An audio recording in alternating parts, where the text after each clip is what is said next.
Hace 2500 años algo pasa en el mundo. En Occidente, en Grecia, hace 2500 años, la escuela de Epidauro descubren que cuando la relación con los enfermos es especial en cuanto a afecto, en cuanto a cercanía, algo en los enfermos se activa, y eso que se activa mejora su salud, e incluso consigue hacer frente a enfermedades que en aquella época se consideraban incurables. Y el más grande de todos ellos, el maestro Hipócrates, decía: no nos olvidemos que quien cura es el cuerpo, los médicos ayudamos, quien cura es el cuerpo. El príncipe Gautama Siddhartha se dedicó 12 años a investigar qué pasaba en la mente, cuál era el origen del sufrimiento humano. Fijaros qué curioso lo que decía, para enseñar a los demás, primero has de hacer tú algo muy duro, has de enderezarte a ti mismo. Y si nos tuviéramos que enderezar en algo que no vemos, y si no solamente fuéramos homo sapiens sapiens, sino que además fuéramos homo demens, seres ansiosos, angustiados, envidiosos, violentos, y si hubiera una combinación extraña entre nosotros. Pues según el príncipe Gautama Siddhartha Sakyamuni Buda, hay algo en nosotros que necesita corrección. Hay una enfermedad en la mente que hace que nosotros nos veamos a los demás y veamos el mundo de una manera profundamente distorsionada.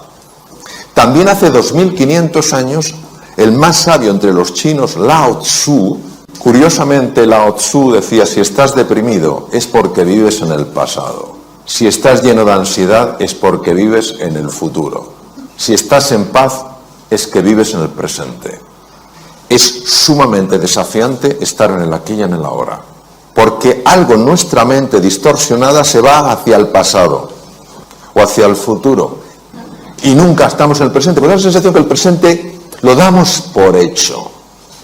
Pero es que Einstein intuía que había una realidad paralela y que éramos incapaces de verla con nuestros sentidos, con los 5 sentidos. Es decir, da la sensación que hay como 2 mundos paralelos y que nuestra percepción está congelada en uno. ¿Y si hubiera cosas interesantes en el otro? ¿Y si hubiera posibilidades sorprendentes? ¿Puede haber algo que no contemple la realidad médica, pero que pueda tener un impacto en la hipertensión arterial? ¿Puede haber algo que tenga la capacidad de mejorar la función cardíaca, de proteger al corazón, y que sea desconocido por la ciencia médica? Es decir, en la realidad médica pueden existir vacíos. Todos nosotros, cuando estamos cómodos, cuando estamos con buena salud, cuando estamos tal cual, bueno, pues la vida transcurre, discurre y fluye. Pero llega un momento en el que aparece algo que perturba nuestra vida, una tormenta. Puede ser de salud, puede ser un desengaño, puede ser una pérdida económica, puede ser 1000 cosas. Aparece una tormenta en nuestra vida. Y aquí entra un patrón reactivo típico del ser humano, pero no del Homo sapiens sapiens, sino del Homo demens. ¿Qué ocurre? Pues que emprendemos un proceso de enfrentamiento a eso que nos pasa. Nos enfadamos, nos ponemos de los nervios, empezamos a encogernos, a empequeñecernos, notamos como el estómago se hace un nudo, nos duele la cabeza, 1000 cosas. Esto es lo que el profesor Hans Selye, de origen húngaro, llamaba la fase de resistencia. Es decir, o te irritas, eres un desgraciado por lo que me has hecho, es que o huyes o te haces chiquitín, te quedas bloqueado. Y el profesor Hans Selye decía que esto, con el tiempo, te podía llegar a hacer enfermar. ¿Qué ocurría en el cerebro? Entonces, 3 estructuras que son muy importantes. La primera es la corteza prefrontal. La corteza prefrontal es la que nos permite ser eficientes en la vida. Cuando tú eres fino tomando decisiones, cuando estás entendiendo las cosas con profundidad, cuando aprendes cosas nuevas, no con todo el esfuerzo que normalmente algo nuevo lleva, sino que notas que vas fluyendo, es que la corteza prefrontal funciona excepcionalmente bien.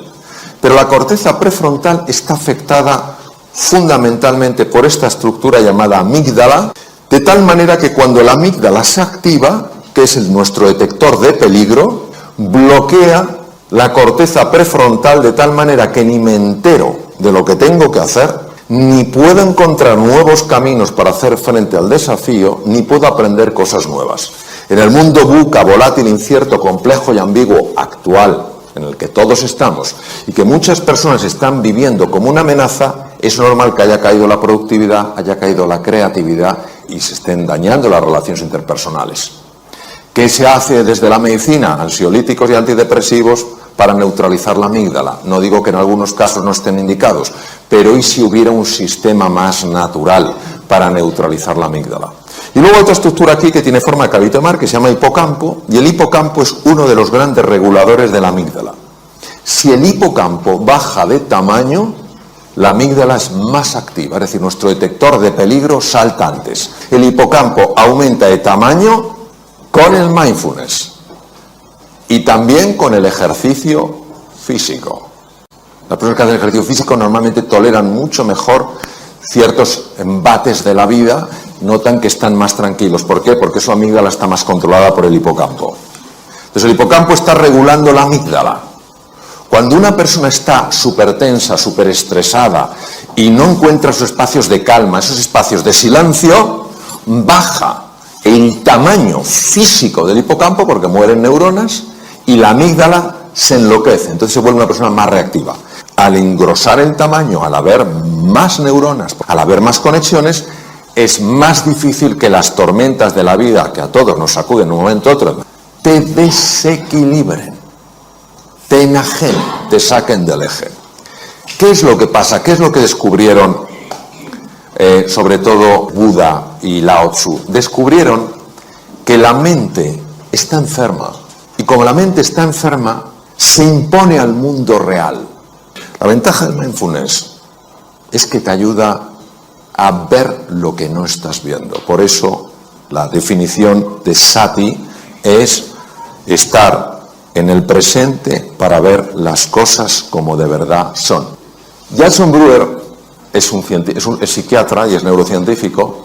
Ha observado que hay un circuito que es el que hace que vayamos en piloto automático. Pero no solo vamos en piloto automático conduciendo, estamos en piloto automático cuando estamos hablando con otro. Eso sí, dejamos la cara puesta, pero la olla no la llevamos a Camboya. Y él se ha dado cuenta que con la práctica del mindfulness es espectacular su trabajo, se consigue reducir la intensidad de este circuito y activar otro circuito que es el más importante para ver las cosas como son y para tomar las decisiones que a ti te ayudan para salir adelante, para mejorar tu productividad, para ser más creativo, para ganar más dinero, para ser más cariñoso con los demás. Es sorprendente porque hace 2500 años estos científicos de la mente lo intuyeron, hoy la ciencia lo muestra. Es lo único que hace, no lo descubre, lo muestra. Desvela lo que estaba velado. Cuando se apaga la red neuronal por defecto, se activa la red ejecutiva central. ¿Qué pasa con el mindfulness? Que en el mindfulness tú al principio crees que no hay nada especial, parece que es solo cerrar los ojos, y entonces poco a poco, conforme vas practicando, empiezas a ver cosas que antes no veías. Tú estás andando esto porque quieres conocerte mejor, porque quieres comprenderte más. Y a base de hacer eso, tú vas descubriendo cosas que antes no veías. Otra de las cosas fascinantes que se ha visto con electroencefalografía es que cuando una persona está estresada, los dos lados del cerebro están enfrentados. No se hablan entre sí, no se quieren. El hemisferio izquierdo es un hemisferio, es el de la conciencia ordinaria, es el que te permite estructurar, hacer categorías, utilizar el lenguaje, es el que te permite manejar el tiempo mental, pasado, presente y futuro. El hemisferio derecho es el que está en contacto fundamentalmente con el cuerpo, es la entrada al inconsciente, es un presente continuo, es una sensación de presente eterno y es donde están los grandes recursos del ser humano. Pero nosotros no podríamos funcionar solo con el hemisferio derecho. De hecho, hay una mujer de Harvard que tuvo una hemorragia en el lado izquierdo, se desbloqueó el lado derecho y ella no quería salir de esa sensación porque era tal paz, tal serenidad, tal calma, pero finalmente pidió ayuda como pudo porque ya estaba perdiendo la capacidad de poder ver los números porque depende del hemisferio izquierdo. Tardó 8 años en recuperarse de aquella, fue una rotura, una malformación arteriovenosa del hemisferio izquierdo. Escribió un libro conmovedor sobre su experiencia increíble habiendo vivido algo sorprendente. Sin embargo, lo que hemos visto con el mindfulness es que lo que hace no es bloquear el lado izquierdo, sí es verdad que activa especialmente el hemisferio derecho, sobre todo los lóbulos frontales, pero lo que hemos visto es que favorece el diálogo. Favorece el diálogo. Cuando una persona está muy tensa, fundamentalmente son ondas muy rápidas, son ondas beta, sobre todo el alto beta, que son ondas de más de 30 hercios, es cuando una persona está, pues eso, en situación de alarma, tal cual. Conforme tú vas sosegándote, cuando vas tranquilizándote, las ondas se van enlenteciendo, se van convirtiendo en ondas alfa mucho más propias del hemisferio derecho, que empiezan también a envolver al hemisferio izquierdo. Se consigue pasar a un patrón, ondas teta, donde la creatividad se dispara, los fenómenos de sanación del cuerpo son mucho más intensos, tanto a nivel físico como mental.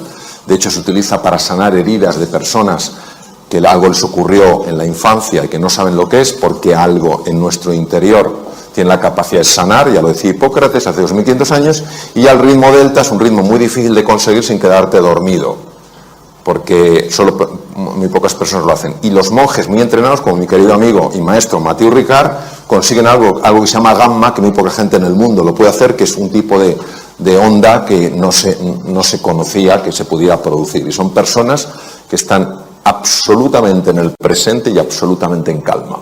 Y son personas que transmiten algo brutal. Los pensamientos son como olas en el mar. Llega un momento en que pueden ser tremendamente perturbadores. ¿Qué es lo que hace el mindfulness? El mindfulness lo que hace es, te convierte en un submarinista. Entonces, lo que hace el mindfulness es, no luches con los pensamientos, pero fijaros, por eso cuando dicen, no, es que el mindfulness lo que hace es que la mente no produce pensamientos. ¡Qué tontería! La mente dualista sigue produciendo olas y tú no te enfrentas a la ola. No, yo no tendría que tener este pensamiento, yo tendría que... No, tú lo que haces es, te metes bajo el agua. Observar que cuando estás un poquito más abajo y miras hacia arriba, claro que ves los pensamientos, claro que ves las olas, pero ya no te arrastran. Ya estás en estado de meditación, ya estás en estado de profundización. Y por eso, como el mundo mental genera tanta distorsión, al estar aquí, empiezas a notar una recuperación, una revitalización que no se puede experimentar arriba. Conforme tú vas entrando, va cambiando el patrón de ondas alfa, ondas teta, ondas delta. Llega un momento en el que empiezas a tocar, y lo digo por experiencia, el fondo del mar. Y cuando tocas el fondo del mar, se puede escribir, pero es algo de tal rotundidad que puede darte una fuerza para tomar una decisión tremendamente difícil. Te puede dar una claridad que no sabes de dónde ha salido, pero que ahora la tienes y antes no la tenías. Es verdad que en el fondo del mar empiezas a ver talentos que no sabías que tenías, y es verdad que empiezas a ver algo que no es agradable de ver, pero que es necesario de ver. Empiezas a ver que algunas de las cosas que más te molestan en la vida las estás provocando tú sin saber que las provocas. Porque nosotros somos todos muy hábiles viendo el efecto de las cosas, pero no viendo la causa. Cuando tú lo ves, ¿es una mala o una buena noticia? Que tú no sepas que estás causando eso no evita que sigas experimentando los efectos de eso. Cuando tú ves eso, lo puedes cambiar. Si no lo ves, no lo puedes cambiar, pero el efecto sigue estando. El poder del silencio. Quiero deciros que soy un apasionado de la ciencia. Y la ciencia para nada se opone a la dimensión trascendente de la existencia. Las realidades que no se pueden pesar ni medir son mucho más importantes que aquellas que sí se pueden pesar y medir. Nosotros tenemos dos sistemas que pertenecen al sistema nervioso. Tenemos lo que se llama el sistema nervioso simpático y el sistema nervioso parasimpático. El sistema nervioso simpático es el que se activa ante una amenaza. El parasimpático es el que se activa cuando una persona entra, por ejemplo, en un estado de serenidad y de silencio. Todo tiene que ver con la atención. La atención es la energía. Tú estás prestando atención a todo lo que es el juicio, la comparación, la crítica, la lamentación por el pasado, la preocupación por el futuro, y tú estás reconstruyendo constantemente tu ego. Tú estás prestando atención al momento presente, en este caso que siempre es el cuerpo, y estás deconstruyendo el ego. El ego es lo que se siente amenazado. El ego es lo que ve al otro no solo como distinto, sino como distante. Todos nosotros tenemos en el cerebro dos tipos de neuronas únicas. Únicas por lo que hacen. Se llaman neuronas espejo y neuronas en uso de von Economo. Están localizadas solo en ciertas regiones del cerebro y están constantemente leyendo tu estado emocional. Estado emocional que lo estamos transmitiendo sin darnos cuenta que lo transmitimos. ¿Cómo lo transmitimos?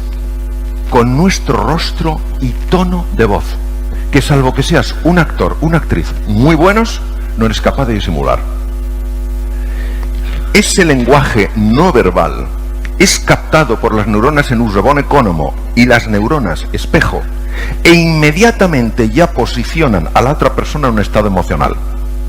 De tal manera que lo que tú le digas en palabras ya se encuentra con el estado emocional con el que esa persona está. Entonces, una de las grandes ventajas de poner la atención en el cuerpo, poner la atención en la búsqueda del encuentro, que no es más que una disposición para abrirte a la otra persona, sin intentar cambiarla, intentando cambiarte a ti, no esperar que la otra persona cambie. Esta disposición genera inevitablemente el silencio del ruido mental. Y este es el primer impacto que tiene en la salud. Y como la mente no lo va a solucionar, hay que ir más allá de ella.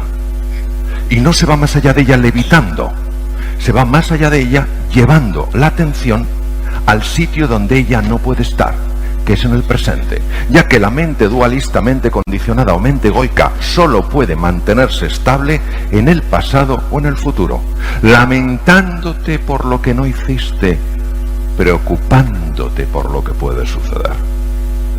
Cuando tú estás en el presente, ¿qué es lo que está vivo?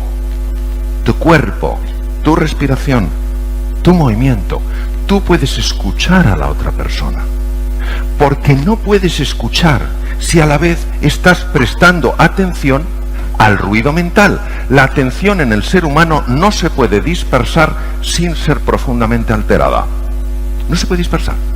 Entonces, cuando tú prestas tu atención en este estado de vacío a la otra persona, cuando tú haces eso en ese estado de vacuidad que no es que estés vacío, es que la mente no puede seguir contaminándote con su ruido, empiezas a ver cosas en la otra persona que hacen que lo que era distinto y distante pueda mantener ahora la condición de distinto, pero no de distante. Una de las cosas más maravillosas que se ha visto es que cuando tú favoreces este encuentro a base del silencio, es decir, de no juzgar al otro, de no criticarle, de no compararle, sino sencillamente de abrirte a entender su mundo. Cuando eso pasa, se han visto cosas fascinantes. La primera de ellas es la elevación en el cerebro de una sustancia llamada beta-endorfina. Es un opioide, un opiáceo interno, que tiene la capacidad de reducir el dolor. Se ha podido observar perfectamente que cuando la relación entre el oncólogo y el paciente es una relación de cordialidad, de acogida, de deseo de conexión, de deseo de comprensión, el dolor crónico baja en intensidad. Y baja en intensidad porque las dos áreas del cerebro, el cíngulo anterior y la ínsula de Ryle, que se activan en el dolor, bajan su intensidad por la secreción de beta-endorfina. Pero no solo eso, y eso sería bastante. Hay otra hormona que se libera cuando dos seres humanos se encuentran, y yo me encuentro con la otra persona cuando la cojo en lo que es, no en lo que a mí me gustaría que fuera. Y esa hormona se llama oxitocina. La oxitocina es un protector natural del corazón.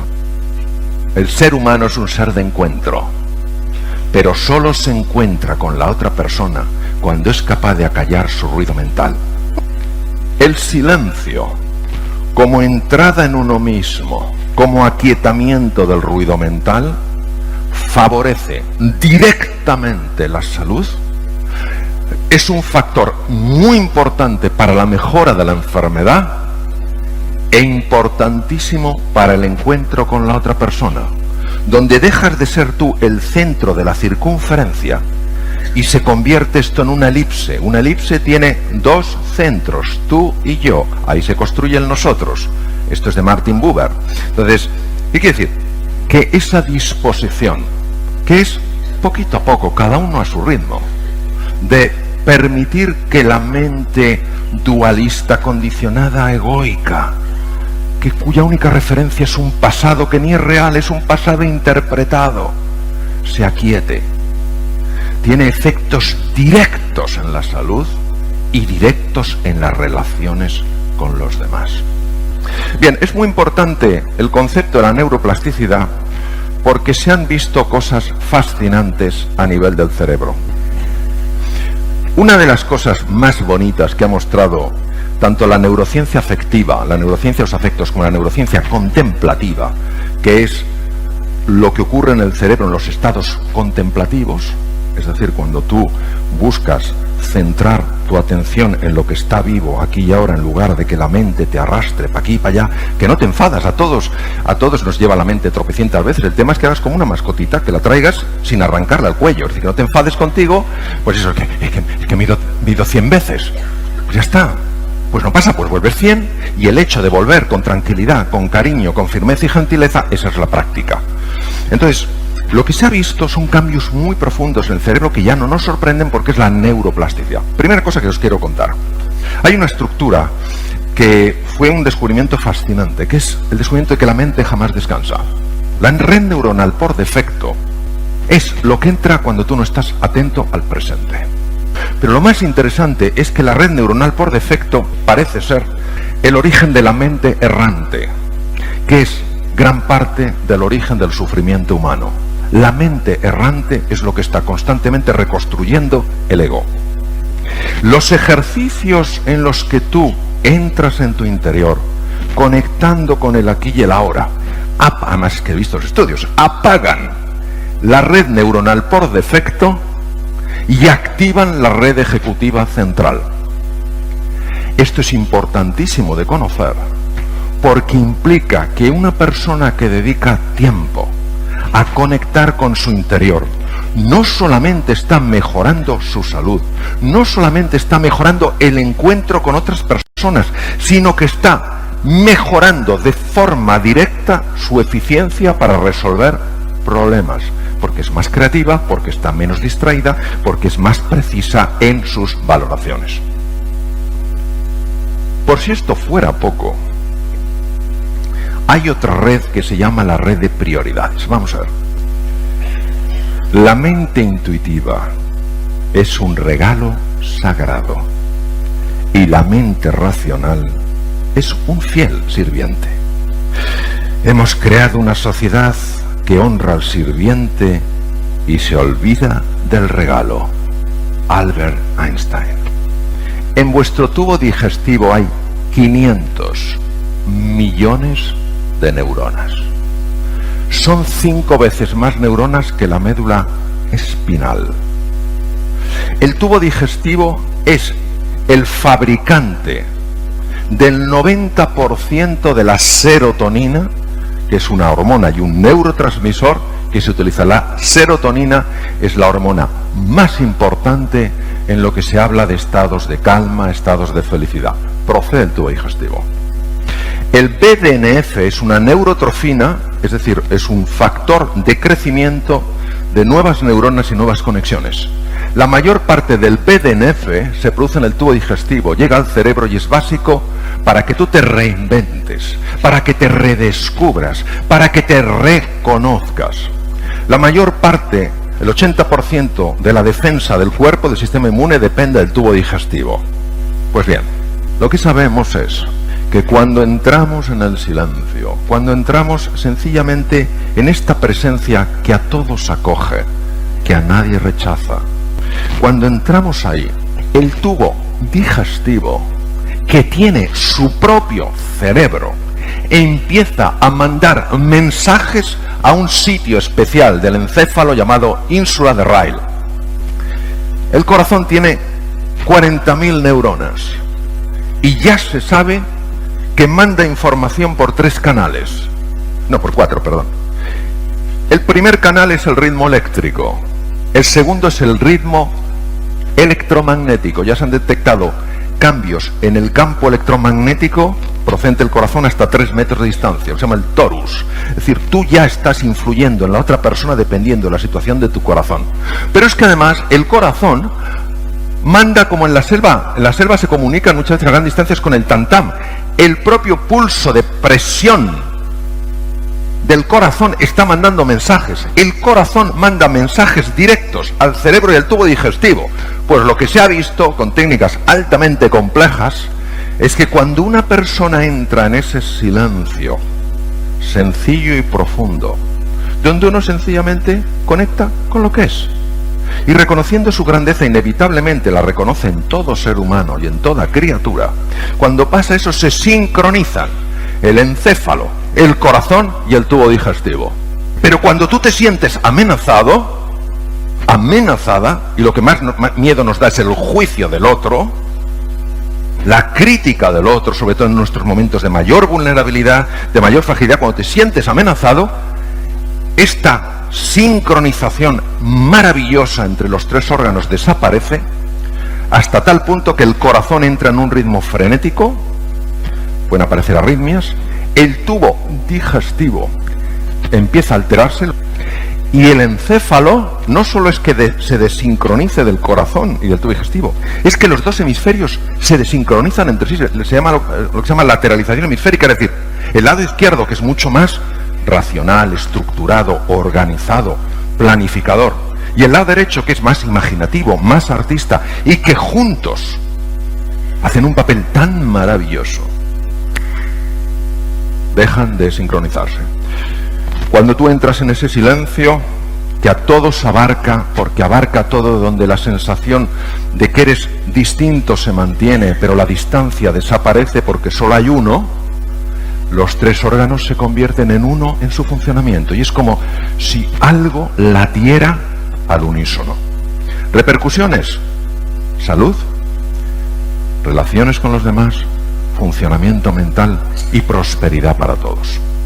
Por eso creo que es importante que por lo menos le demos una oportunidad sin esperar que esto haga lo que nosotros queramos, porque si hacemos eso es la mente dualista la que gobierna. Nosotros aquí, más que buscar, lo que hacemos es dejarnos encontrar. En medio del duro invierno descubrí por fin que dentro de mí hay un ser invencible. Gracias.